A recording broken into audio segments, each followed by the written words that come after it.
नमस्कार दोस्तों, मैं डॉक्टर रिचा सिंह स्वागत करती हूं आपका मेरे इस YouTube channel learning basic economics with Richa ma'am. आज के टॉपिक में हम लेकर आए हैं कुछ फेमस बुक्स जो कि इकोनॉमिस्ट ने लिखी हैं या इकोनॉमिक्स की बुक्स हैं, क्योंकि अक्सर एग्जाम्स में पूछ लिया जाता है किसी पर्टिकुलर बुक को देके कि ये बुक किसने लिखी है। तो उसी के लिए आप सबसे महत्वपूर्ण जो बुक्स हैं या जो फेमस इकोनॉमिस्ट ने लिखी है उन्हीं बुक्स को हम आज लेकर आए हैं, जिससे कि एक बार उनको देखा जा सके। तो स्टार्ट करते हैं। सबसे पहले हमारे इकोनॉमिस्ट आते हैं एडम स्मिथ। एडम स्मिथ, जैसे कि हम सब जानते हैं, he was the father of economics. Economics की स्टार्टिंग ही एडम स्मिथ से हुई थी और क्लासिकल इकोनॉमिस्ट थे और फादर ऑफ इकोनॉमिस्ट हैं। तो फादर ऑफ इकोनॉमिक्स हैं तो हम खुद ही समझ सकते हैं इनका क्या इंपॉर्टेंस या रोल है इकोनॉमिक्स में। इनकी जो कुछ फेमस बुक्स हैं उनको हम लेकर आए हैं। The invisible hand, the money game, third है the theory of moral sentiments और the inquiry into the nature and causes of the wealth of nations. जो फोर्थ बुक है इसको नॉर्मली सिर्फ वेल्थ ऑफ नेशंस कहा जाता है या कह दिया जाता है, लेकिन इस बुक का पूरा नाम है an inquiry into the nature and causes of the wealth of nations. और ये बुक सबसे ज्यादा पूछी जाने वाली बुक्स में से है। Wealth of nations is written by professor Adam Smith. तो इनको आप कहीं ना कहीं कोरिलेट कर सकते हैं कि जो मनी है वो बहुत ज्यादा इंपॉर्टेंट है और इनविजिबली और इनविजिबली हर जगह, चाहे वो हमारे सेंटिमेंट्स हो, वहां पर मनी इम्पॉर्टेंट रोल प्ले करता है। ऐसा है बिल्कुल नहीं, या थोड़ा बहुत हो सकता है, लेकिन हम एक समझने के हिसाब से हमने एक ये स्ट्रक्चर या ट्रिक तैयार की है कि मनी की इम्पोर्टेंस इनविजिबली हर जगह है, हमारे सेंटिमेंट्स तक में है। तो देखिए, the invisible hand, the money game, theory of moral sentiments और वेल्थ ऑफ नेशंस। तो उन्हीं हमारी ट्रिक के आसपास ये सारे नाम घूम रहे हैं। तो उससे हम कोरिलेट कर सकते हैं कि इस तरह की जो बुक्स हैं वो किसने लिखी हैं? प्रोफेसर एडम स्मिथ ने। इसके बाद जो सेकंड नाम आता है वो है जॉन मेनार्ड कीन्स। तो कीन्स भी अपने आप में बहुत फेमस इकोनॉमिस्ट रहे हैं और जो मैक्रो इकोनॉमिक्स के हम प्रिंसिपल्स पढ़ते हैं, कॉन्सेप्ट्स पढ़ते हैं, उसमें सबसे ज्यादा कीन्स के ही हमें पढ़ने को मिलते हैं, चाहे वो मैक्रो इकोनॉमिक्स से रिलेटेड हो या फ्लो ऑफ मनी से रिलेटेड हो, एम्प्लॉयमेंट से रिलेटेड हो, या कहना चाहिए कि जो इकोनॉमी डेवलप्ड इकोनॉमीज हैं उनसे रिलेटेड हो, वो ज्यादातर कीन्स के ही कॉन्सेप्ट्स होते हैं। अब इनकी बुक्स क्या है? फर्स्ट और मोस्ट फेमस बुक जो इनकी है, the general theory of employment, interest and money. इसके बाद सेकंड है the economic consequences of the peace. Third, essays in persuasion. Next है a treatise on money. Money यहां पर भी आई, लेकिन ये वाला मनी कीन्स का है, एडम स्मिथ का नहीं है। नेक्स्ट है इंडियन करेंसी एंड फाइनेंस। यहां पर हालांकि बुक्स तो बहुत सारी इन्होंने लिखी हैं, लेकिन हम यहाँ पर जो मेन है या ज्यादा फेमस बुक्स हैं, इंपॉर्टेंट हैं, वही हम लेकर आए हैं। और इन बुक्स में से भी जो सबसे ज्यादा कीन्स की बुक पूछी जाती है वो है दी जनरल थ्योरी। फर्स्ट जो हमने लिखा हुआ है तो इस पे आपको विशेष ध्यान देना है, general theory of employment, interest and money. इनके बाद नेक्स्ट आते हैं मिल्टन फ्रीडमैन। मिल्टन फ्रीडमैन एक तरीके से बिल्कुल इनके जो व्यूज थे एंटी थे कीन्स के व्यूज से। खैर, हम इनकी बुक्स की बात करते हैं। बुक्स में इनकी फर्स्ट है कैपिटलिज्म एंड फ्रीडम। और हाँ, जहां पे भी फ्री शब्द लगा हुआ होगा ये मान के चलिए वो फ्रीडमैन ने ही लिखे। फ्रीडमैन में भी फ्री जैसा साउंड आता है, तो फ्रीडमैन और फ्री थोड़ा सा हम इसको कोरिलेट कर सकते हैं। तो फर्स्ट है capitalism and freedom. Next, money mischief.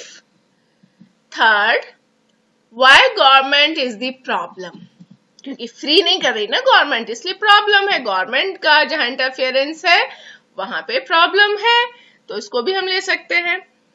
And there is no such thing as a free lunch, इसमें भी फ्री आ गया।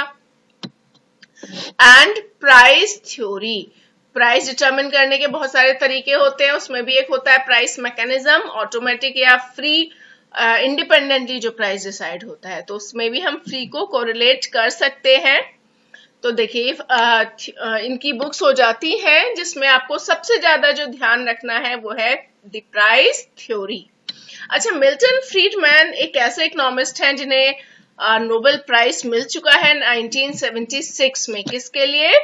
His achievements in the field of consumption analysis, monetary history and theory, and for his demonstration of the complexity of stabilization policy. तो Nobel prize इनको कब मिला है? 1976 में। नेक्स्ट है Friedrich August von Hayek, famously known as F.A. Hayek. F.A. Hayek की जो books हैं उसमें the road of serfdom, the pure theory of capital, the fatal conceit, the errors of socialism, और लास्ट है द कॉन्स्टिट्यूशन ऑफ लिबर्टी। तो ये hike की books हो जाती हैं। एक बार फिर से हम इनको देख लेते हैं। The road of serfdom, the pure theory of capital, the fatal conceit, the errors of socialism, the constitution of liberty. Next अब आते हैं कार्ल मार्क्स। कार्ल मार्क्स की जो बुक्स हैं, देखिए कार्ल मार्क्स का जहां पर भी नाम आता है हमें पता है ये बहुत बड़े सोशलिस्ट थे, मजदूरों के हित में बोलते थे, पूंजीवाद को या कैपिटलिज्म को बिल्कुल भी ये पसंद नहीं करते थे, और उसमें बहुत सारे इन्होंने अपने आर्ग्यूमेंट्स भी उस चीज के लिए दिए थे। तो यहाँ पर ये ध्यान रखिए जहां पर भी मजदूरी की या प्रॉफिट की बात आएगी, क्योंकि वो दोनों सेगमेंट से रिलेटेड हो गया ना, मजदूरों की मजदूरी हो गई और जो मतलब वहां के मालिक हैं उनका प्रॉफिट हो गया। तो जहां मजदूरी की बात आ जाए या प्रॉफिट की बात आ जाए, गरीबी की बात आ जाए, दास की बात आ जाए, इस तरह के नाम जहां भी बुक्स में आएंगे ना, तो ये मान के चलिए कि वो सारी बुक्स कार्ल मार्क्स ने लिखी हैं। तो यहाँ पे फर्स्ट बुक हो गई इनकी दास कैपिटल, दास शब्द इसमें आ रहा है। सेकेंड है theories of surplus value, surplus यानी कि लाभ, लाभ की बात यहाँ पे आ गई है तो ये भी कार्ल मार्क्स के नाम पे जाएगी। नेक्स्ट है वेज, लेबर एंड कैपिटल, तो यहाँ तो मजदूरी और लेबर, वेज और लेबर दोनों ही आ गए, तो ये भी कार्ल मार्क्स ने लिखी होगी। और लास्ट है द पॉवर्टी ऑफ फिलोसफी, तो पॉवर्टी शब्द आ गया तो ये भी कार्ल मार्क्स के खाते में हम डाल देते हैं। तो कार्ल मार्क्स की बुक्स कौन कौन सी है? Das Kapital, theories of surplus value, wage, labour and capital, and the poverty of philosophy. Clear? Okay, next आते हैं अल्फ्रेड मार्शल। अल्फ्रेड मार्शल, जिसने भी माइक्रो इकोनॉमिक्स पढ़ा होगा वो इनके नाम से तो बहुत अच्छे से परिचित होगा।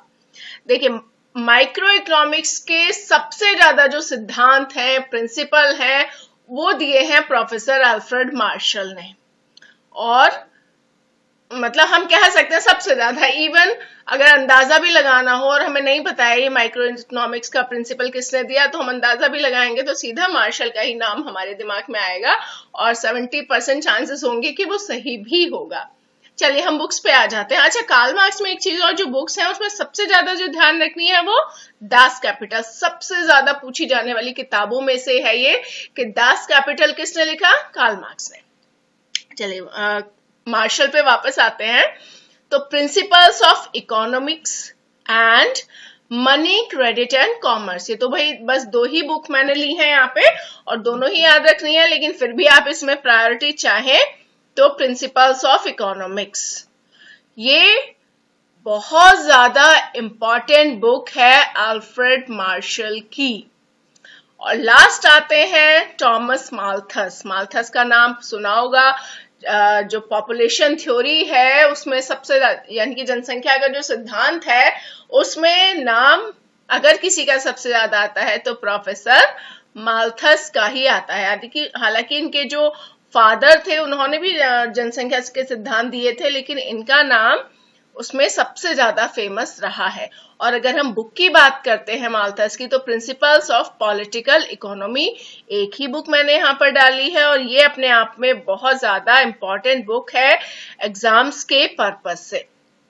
तो ये कुछ इकोनॉमिक्स को हमने यहाँ डिस्कस किया है, और ये सारे ही अपने आप में बहुत इंपॉर्टेंट है। सेलेक्टेड बुक्स हैं जिनमें से कोई भी आपको छोड़नी नहीं है, फिर भी मैंने यहाँ पे बता दिया है कि कौन सी बुक आपको ज्यादा ध्यान में रखनी है। और अगर आपको ये मेरा इनिशिएटिव अच्छा लगता है तो मेरे चैनल को सब्सक्राइब और लाइक जरूर करें। अगर कोई प्रॉब्लम आती है तो डिसलाइक कर सकते हैं, लेकिन उसका रीजन भी एक बार कमेंट बॉक्स में बताइए। Thank you.